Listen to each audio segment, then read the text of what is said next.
Phone അടുക്കളയിലുണ്ട്. ആരാണ് കിടന്നിങ്ങനെ message അയക്കുന്നത്?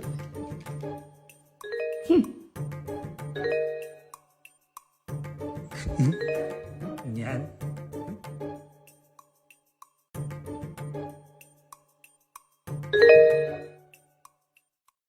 അവളോ? അതെ, മെസ്സേജ് അയച്ചത് ഞാനാ. എന്തായാലും അടുക്കള വരെ പോയതല്ലേ, കുടിക്കാൻ കുറച്ച് വെള്ളം കുടിങ്ങി എടുത്താരേ.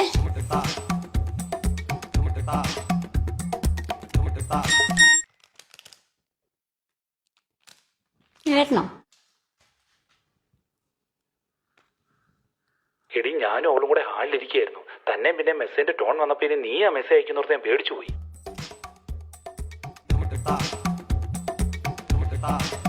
നോക്കണ്ട, ഇത് ഞാൻ നിനക്ക് അയച്ച മെസ്സേജ് തന്നെയാ. ഇപ്പൊ നീ അടുക്കള വന്നില്ലേ, നിന്റെ ഓഫീസിന് വെള്ളം കുടിച്ചിട്ട് വന്നാൽ മതി കേട്ടോ. എന്നാ ഈ ഫോൺ കൂടെ പിടിച്ചു. ചെക്ക്.